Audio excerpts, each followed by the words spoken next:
to our Q&A session today with Representative Bizzarro. I'm Ashlyn Kelly, Civic and Community Engagement Chair. The committee has previously met to come up with today's questions. So we're first going to start off with some introductions. First, we have Blaine Bruning, who is one of our committee members and is going to be our moderator today. So Blaine, tell everyone a little bit about yourself. Well, hi, I'm Blaine Bruning. I'm a mechanical engineer from Airborne out in Lake City. I'm originally from Harrisburg, and I'll be, like as Ashlyn said, I'm be doing the interview today, and looking forward to it.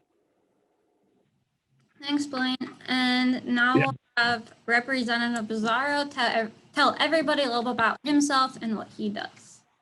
Well, thanks again for having me. I'm Ryan Bizzarro, and I represent the 3rd District up in Erie County, which consists of Mill Creek, McCain, Washington Township, and Edinboro. So it's literally in the center of the county from the top to the bottom to the Crawford County line. I got elected first in 2013, where I was the first millennial elected to the House Democratic Caucus, and I've been serving the area to the best of my ability, and with, I think, with grace and competency since then. I got elected to a member of leadership in November of 2020, and I'm the first member of leadership from Erie County in more than 30 years. I'm the first person from Erie County to be the chairman of the policy committee. It's been quite a whirlwind since I got here, and I wouldn't change anything for the world. I got involved in the community my entire life as a private citizen. I was actually a member of Young Erie Professionals, and I was one of the co-chairs of the Civic Engagement Committee back in 2011, 2012. It was now Representative Mirsky, Melanie Brewer, and myself. We led the Civic Engagement Committee, and we were pretty active trying to get young people engaged in Erie County and get them to not only vote, but to participate in local campaigns, regardless what your party affiliation was. We wanted to see more active young people involved in Erie County politics. And from there, I thought it would be a good leap of faith to get into public service myself.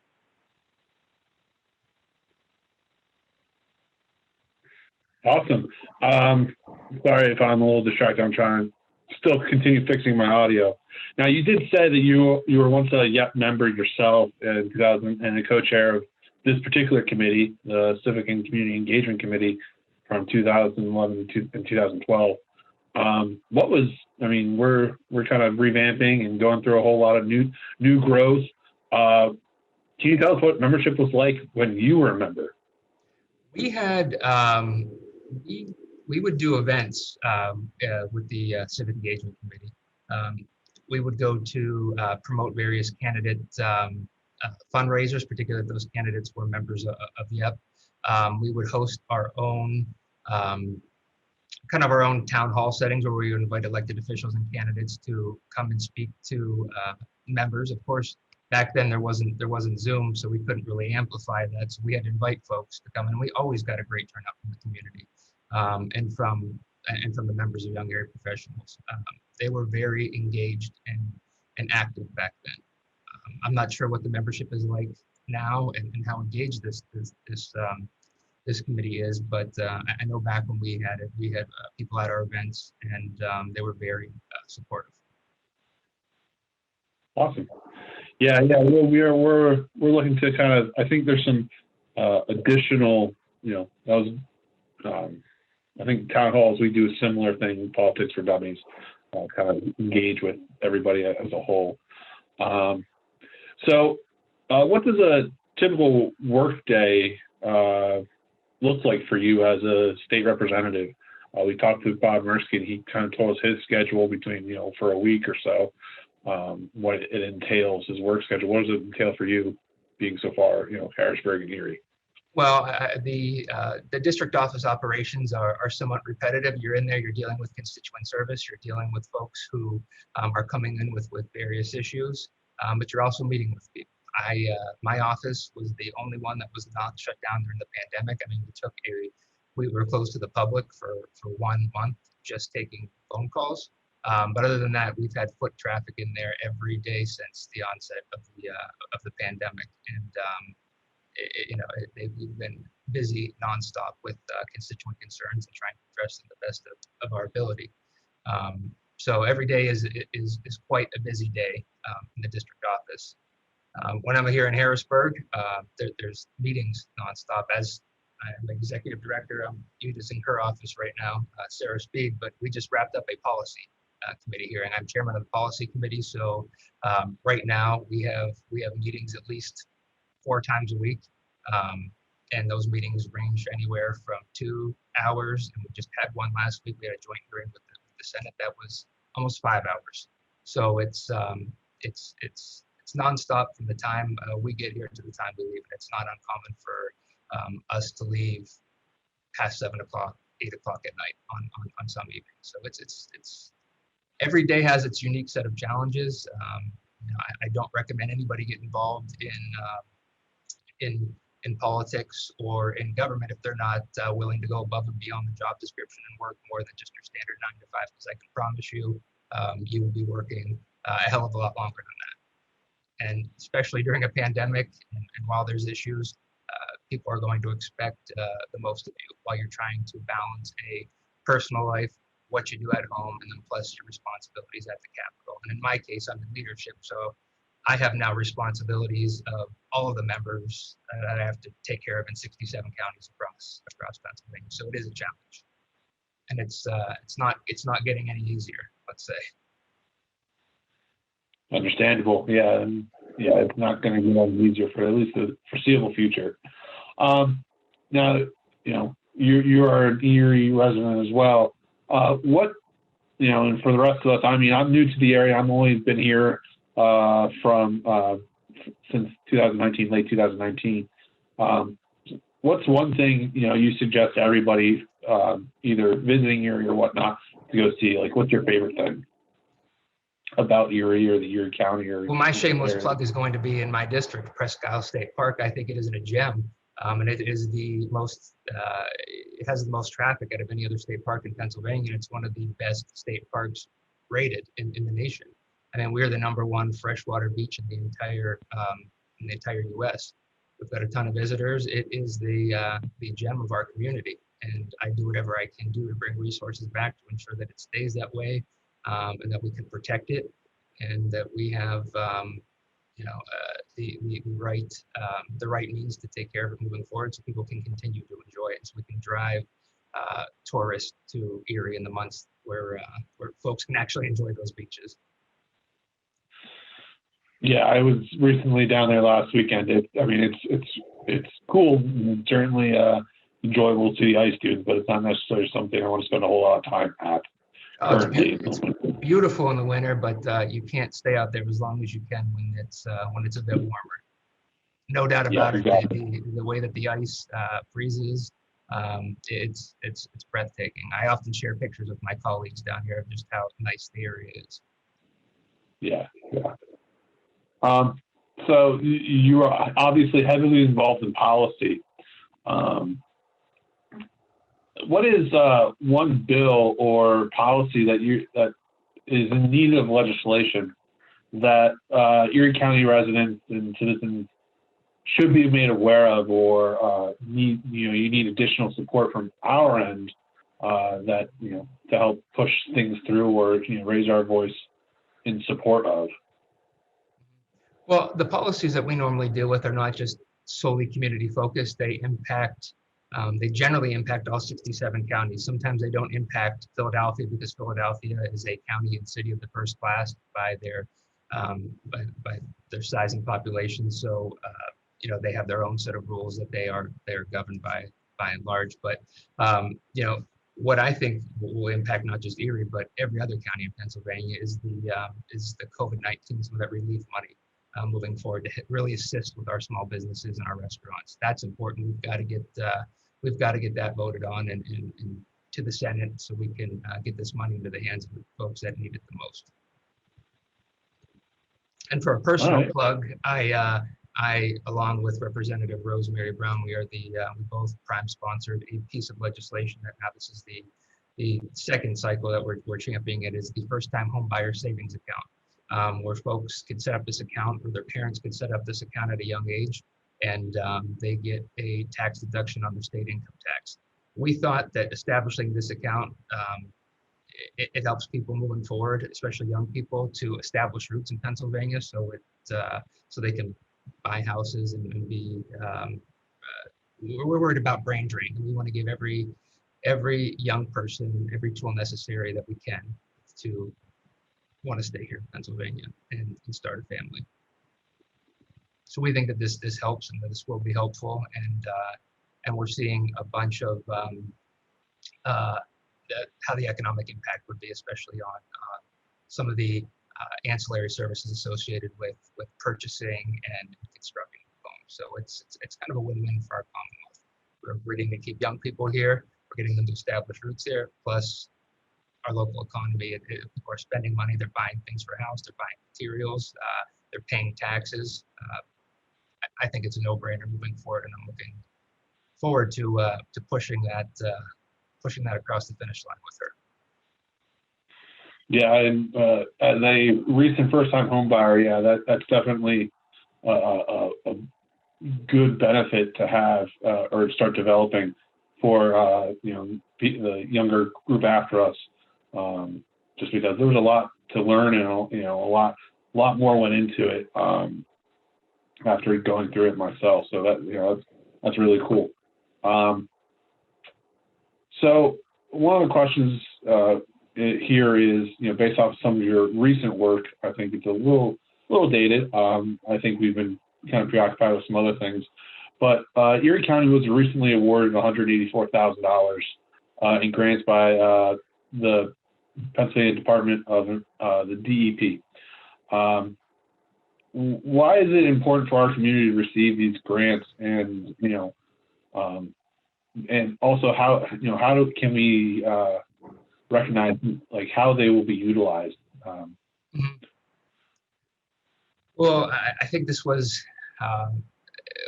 we announced this back in December, and this funding is critical for our local governments to maintain the necessary research and to support the good stewardship of Pennsylvania's natural resources. It's important that these resources come back to the Erie community. I fight for every dollar to come back to our region, regardless if it is in my legislative district or not, because if it is not coming back to the Erie County, it's going somewhere else. And there's no reason why the folks in Erie County who are paying their taxes, just like everyone else, shouldn't have a return on that investment some way, somehow. So I fight for every dollar that comes back here. Now, of that nearly $185,000, if I'm correct, some of it went to the Erie County Department of Planning. The other one went to the Regional Science Consortium at Ridge Center for Presque Isle, and then I believe the Erie Bird Observatory. So those are all things that are important to Erie County specifically, and it was a no-brainer for me to continue to push to bring that money back here. And it's not just with the DEP grants. That is grants from the Department of Community and Economic Development. That is grants from PCCD. That's grants from you name it. I'm pushing for the money to come back here. If I know that people from Erie County are applying for grants or for economic development or community development projects, and they put it on my radar, I'm going to advocate to the best of my ability to make sure that we get some of that money back here. Yeah, and this is it's kind of a follow-up question to that. Do you find it difficult to not necessarily secure funding or grants for Erie County in general, just because we are kind of in that Erie area as a whole is kind of in that weird middle area of and almost forgotten area of Pennsylvania, that we really have to fight for a lot of our grants in comparison to like Philadelphia or Pittsburgh or even Harrisburg? I think it's a misconception that Erie does not get its fair share. I think if you look at communities of similar size or even some communities that are larger, we get more than our fair share. And folks, the biggest problem with Erie is that folks from Erie are so hard on themselves. They want change, they want to do X, Y, and Z, but when you go to give them that change or you go out on the limb for them, they decide they don't want it at the same time, and then they give you flack for it. And I know Senator Laughlin will back me up because Dan and I we go to bat for this community more so than anything. And we do a hell of a good job at bringing resources back here. But to say that we have not had our fair share, or we don't get our fair share, or that we're forgotten about is simply not true. There are some folks who know me on this call who know me personally. They know that I am not shy, and I certainly am not quiet about what I want, particularly what I want for Erie County. And I make no bones about it down here. I'm about as loud and obnoxious as they come when it comes to bringing resources back to Erie. Fantastic. Fantastic. As a Harrisburg native, I grew up not really recognizing Erie. Now that I'm here, I'm like, well, I just need to be louder in support of Erie and everything that's here. Because as I'm here, I just enjoy it more and more.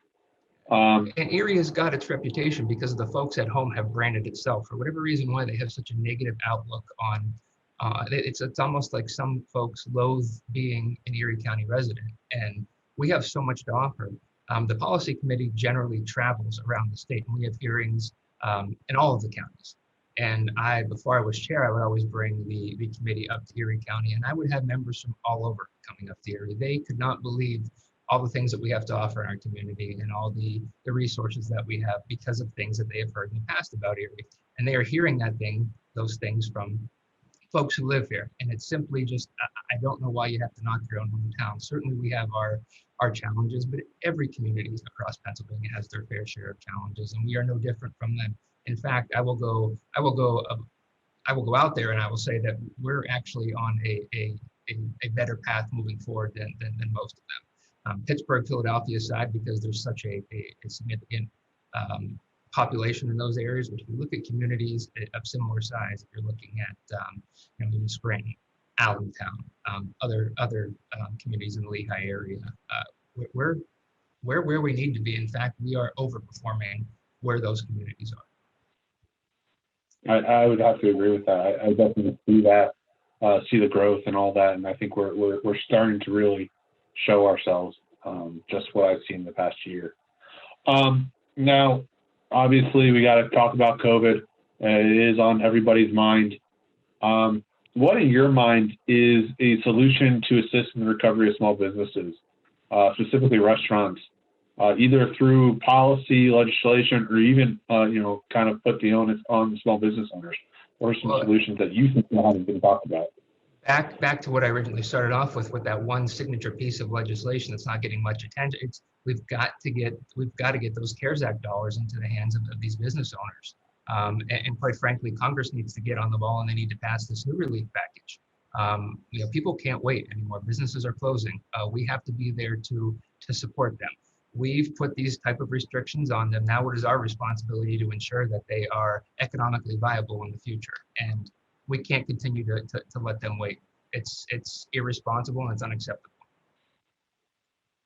Yeah, and kind of going off that, we talked with Representative Mirsky a couple of weeks ago, and he said, the previous, stimulus, one of the stimulus checks or acts that came out, Pennsylvania decided to hold on to some of the funds that came in preparation for something down the line. And I think he said in this next round of stimulus, you're working towards, making sure it gets to the owners that need it the most, restaurants specifically, the extra funding that will come within this new stimulus check. Is that, are you a part of that? Yes, yes. So I think what Representative Mirsky was referring to back then is there was like $100 million of unallocated CARES money that did not get spent. And it was used because it had to hurry up and be used. It was used to fill a hole in the budget. Now, I'm not going to pretend that we don't have some severe budget issues in Pennsylvania moving forward. I mean, every state is going to have a major shortfall. We're looking at potentially a $4 billion deficit here, and to try to, we've got to come up with ways to make sure that we can get that deficit down and we can balance our books here. Thankfully, the federal government has committed to being a partner in that with states, so it won't be as painful moving forward. But they got to get us the money, and they got to get us this money soon. Yeah. Okay. All right. Um, Now, to go on with talking about COVID, I mean, we've seen, and I was just in a meeting earlier with the Secretary of Labor and Industry, where there's still major issues with unemployment and folks receiving their money in a timely manner. My office has been flooded with calls doing that. As Josh could tell you, he's been swamped, and he's kind of like the lead with L&I in my office that checks up on people's claims and tries to get answers from them. But even when we put in that legislative request, there's still weeks of waiting for us. So I can understand how frustrated the general public is when they're doing it on their own. And the second big thing that we're getting the hell beat out of us over is the vaccination rollout, which has absolutely nothing to do with the legislative body. But legislators are often the first line of defense for the community. So they're calling our office, they're coming to our office, voicing their concerns and their frustrations. It's why I, along with 3 of my other colleagues from all 4 corners of the Commonwealth, we sponsored a piece of legislation that it's the Vaccine Registry Act. We're creating a centralized registration center on the Department of Health's database to try to get people, to give them that peace of mind, so they put their information in there. They're at least in a queue, and they know that once an available vaccination is ready for them, that they'll be called. Some people just need to know that it's unacceptable to be waiting on the phone for an hour, 2 hours, or online for an hour and 2 hours just to get cut off, when it's finally your turn, saying that there are no more vaccinations available at the site. We can't have people doing that. They're wasting too much time in their day. They're getting angry, and quite frankly, I don't think it's a responsible thing to do. And hopefully, the Department of Health will make these changes on their own without this legislation, even because administratively they can do that. I feel like we shouldn't have to introduce this bill in order to make them do that. But if that's what needs to happen, that's what's going to happen. Either way, we do need a centralized site for Pennsylvanians. Awesome. Yeah, I did see that you're working towards that, and yeah, it makes sense just to simplify it for the individuals, to try to get to a point where, okay, I can rely on my government to at least let me know when it's available or where to go and all that. And then, for the general public as a whole, be like, okay, well, here's what we look like for the numbers of vaccinations and whatnot. Now, you did, say, we're kind of, as a public, kind of a little bit divided on this vaccine, getting angry and stuff like that. We recently, obviously, went through a very intense election cycle. What would be your message for, the community as a whole to kind of come back together to become reunited as a single community for at least the next few years or even for longer?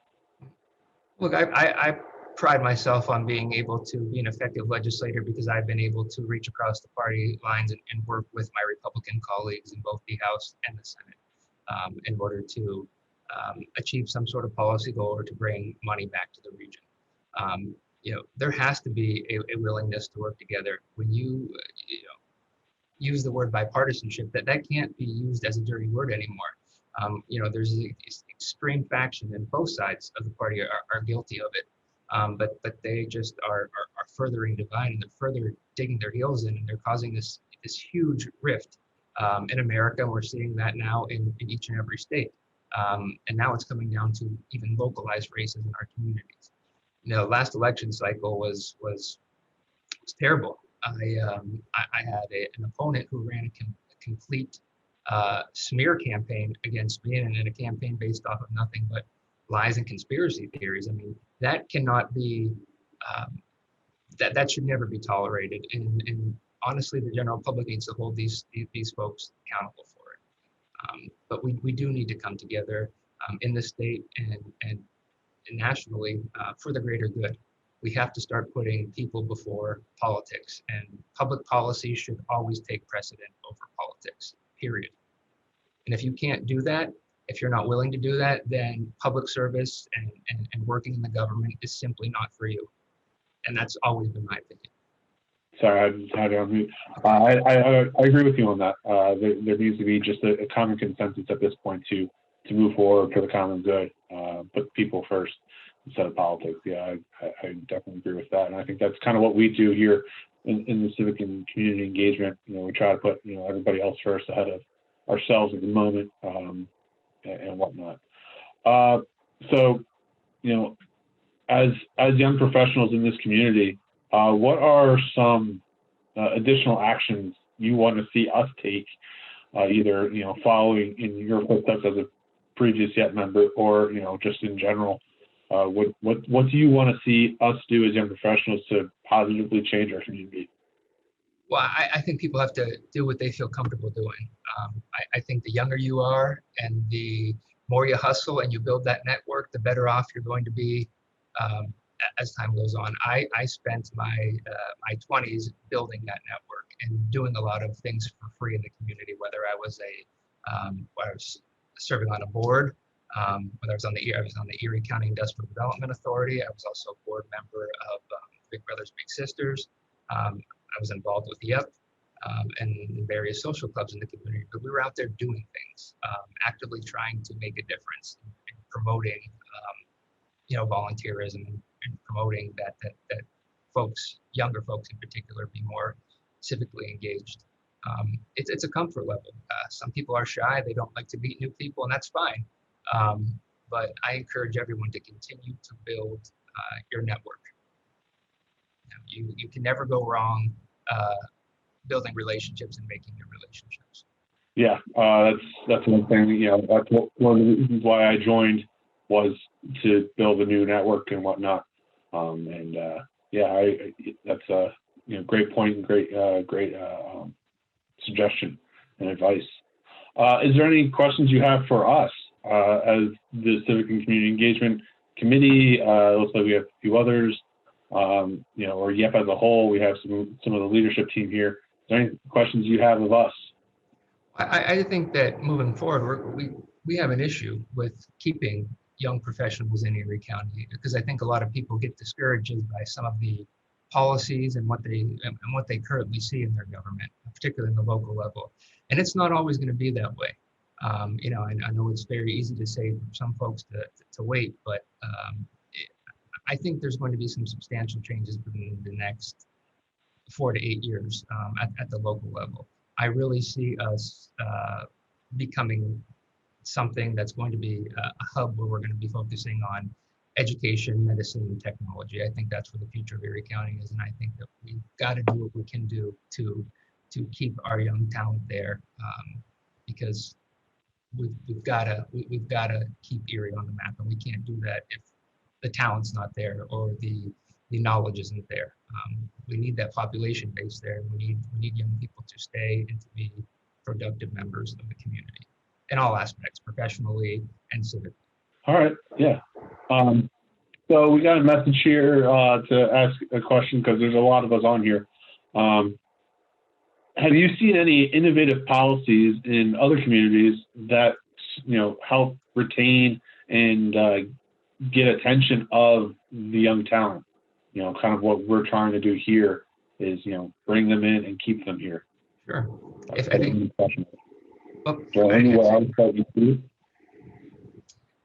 So I think we look no further than down 79 at Pittsburgh, what they've done. They were a heavily manufacturing industrial town and city, and look at them now. They've revitalized themselves with UPMC and with a massive investment in technology.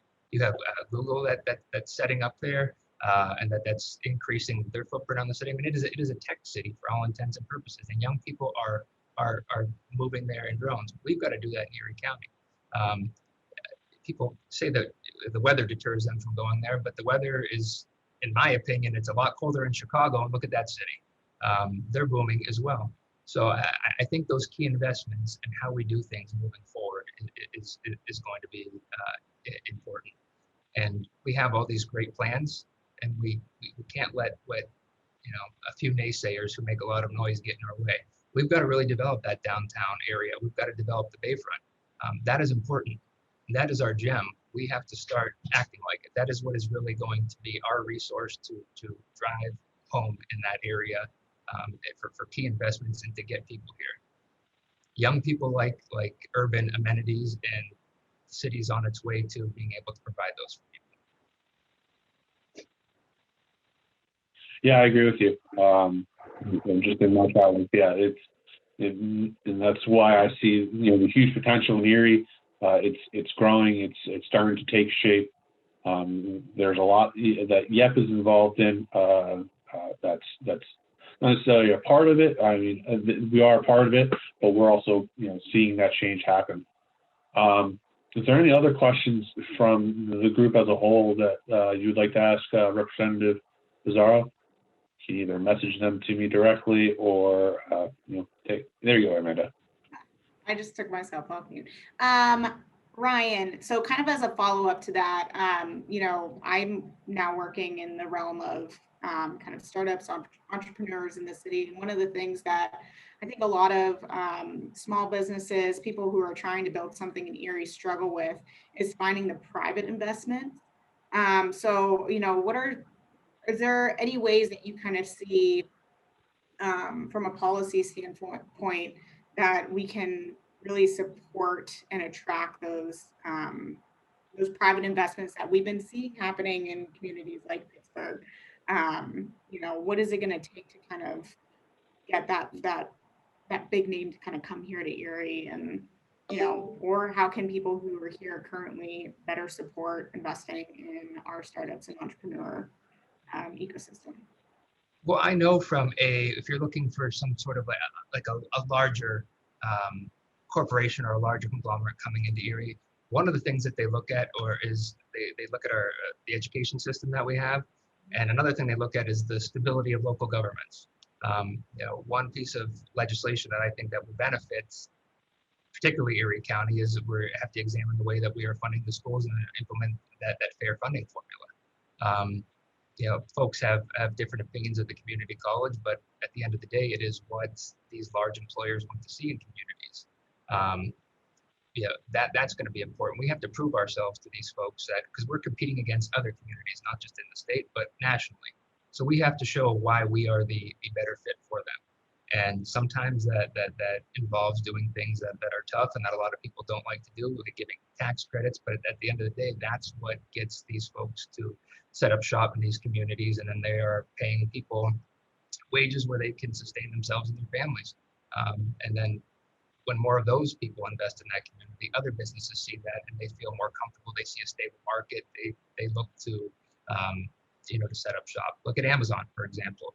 They bought that large facility in Milford Township, and I couldn't be happier with it. Hopefully that puts us on the radar for other folks to take a look at what we're doing here, and they want to invest. But I think that is a vote of confidence in how we've been handling things in Erie County with their investment in the community. Awesome. Any other comments, questions for Representative Bizzarro?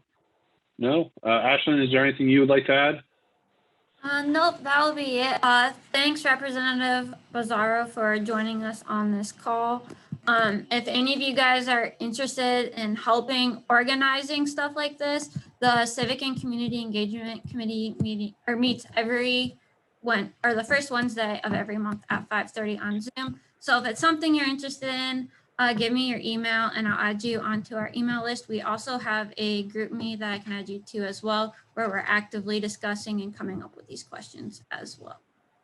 So we will see you guys all next time. I just have one comment before I go. If there's one thing that I can recommend doing that I wish I had more time to do when I was a part of Young Erie Professionals, it was with working with other young professional organizations around the Commonwealth and developing some sort of platform with them collectively on how they look to see their communities and their state moving forward. That would be incredibly helpful for policymakers like myself and my colleagues on both sides of the aisles. How do you see the future of your state? How do you want this to be? How can lawmakers partner with you in order to achieve those goals, both on the state level and work with local government in order to make that happen? What we are guilty of doing. What's that? I'm sorry to interrupt you. We started that conversation with Pump in Pittsburgh prior to COVID. So it's something that is kind of on our radar, and we'd like to pursue kind of a collaborative effort with different different young professional associations in the different markets throughout the state. Yeah, the collaboration is good. Keep the conversation going. You know, it's great that we talk about a lot of things, but if there can be some action items from these things that we can work on from a policy standpoint, I'm happy to do that. I'm happy to come in on these meetings, get my colleagues to come in on these meetings. It's what we often fall victim to is we let folks who aren't going to be around as long as us, we let them make decisions, and we keep electing them to office, and we're not electing enough folks who have a stake in our future. You know, that's not, I'm not taking a shot at anyone, or I'm not saying being disparaging of anyone's age, because there are some people who are, you know, more than double my age that understand the importance of having a viable future for their family, for their grandkids, for their children, and they're on it. But there are just others who are just defiant with any kind of change. We are, with the future, we are evolving. We should be moving forward and building a better nation. And we have to embrace the times. And we are now a tech nation.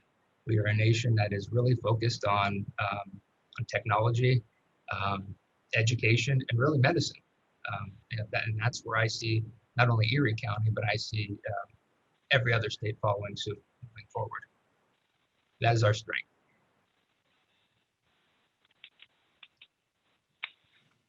Well, yeah. Well, again, thank you for the advice, the conversation, and the time, Representative Bizzarro. We greatly appreciate it.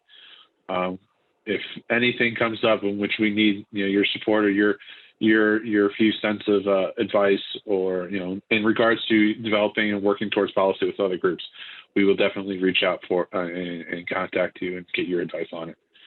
So again, thank you. Thank you, and I apologize for being late. I'm sorry the meeting ran over and I had the tech issues in the beginning. Happy to come back whenever. Of course, if you have any questions, please feel free to reach out to me directly. I'll be happy to answer them. All righty. Thank you very much.